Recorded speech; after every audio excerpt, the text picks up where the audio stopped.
French fries की आज जो रेसिपी मैं आपके साथ शेयर करूँगी, इसमें आपको ना तो आलूओं को पहले से धूप में सुखाने की ज़रूरत है और ना ही बॉईल करने की, बल्कि सिर्फ एक ही इंग्रेडिएंट से आप मज़ेदार क्रिस्पी बिल्कुल बाज़ार जैसी फ्रेंच फ्राइज़ बनाएंगे और उसका ज़ायका बेहतरीन होगा बाज़ार के फ्रेंच फ्राइज़ से कि आप मशहूर ब्रांड्स के फ्रेंच फ्राइज़ भूल जाएंगे।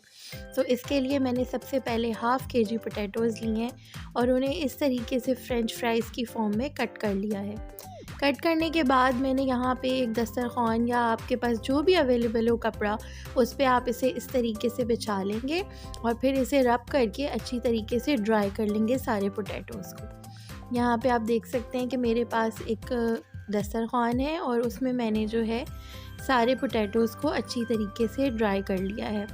आलूओं को ड्राई करने के बाद हम एक खुले बर्तन में आलूओं को निकाल लेंगे। अब हम इसमें इंग्रेडिएंट ऐड करना शुरू करेंगे। 1 टेबलस्पून मैंने यहाँ पे चाट मसाला ऐड किया है। लाल मिर्च पाउडर हम हाफ़ टेबलस्पून इसमें ऐड करेंगे। 1 टेबलस्पून हम इसमें सॉल्ट ऐड करेंगे। बाकी आप अपनी मर्ज़ी से भी सॉल्ट इसमें मज़ीद ऐड करना चाहें तो कर सकते हैं, या अगर आप कम नमक खाते हैं तो आप कम सॉल्ट यूज़ कर सकते हैं। इसके अंदर हम तकरीबन 2 टेबलस्पून मैदा ऐड करेंगे। तमाम फ्रेंच फ्राइज़ के ऊपर हम अच्छी तरीके से मैदे को स्प्रिंकल करके इसे अच्छी तरीके से हम कोट करेंगे एंड देन हम इसे फ्राई कर लेंगे। पहले से प्री हीटेड ऑयल के अंदर आप इसे फ्राई कर लें।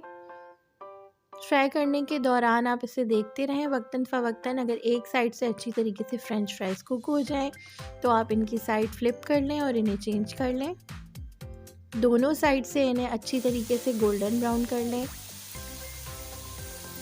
यहाँ पे हमारे फ्रेंच फ्राइज़ जो हैं वो काफ़ी क्रिस्पी हो चुके हैं और तकरीबन तैयार हो चुके हैं।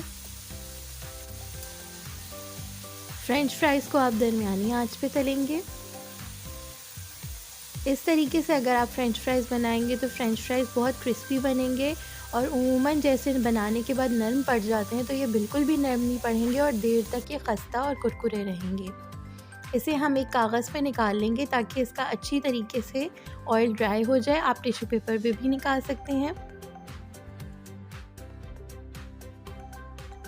एकदम कड़क खस्ता और कुरकुरे फ्रेंच फ्राइज़ तैयार हो चुके हैं हमारे। अपनी पसंद की सॉस के साथ आप इसे खाएं। वीडियो अगर अच्छी लगी है तो प्लीज़ इसे लाइक करें, चैनल सब्सक्राइब करें और कमेंट में हमें बताएं कि आपको ये रेसिपी कैसी लगी। ज़रूर इस रेसिपी को ट्राई करें और कमेंट में हमें बताएं। Thank you.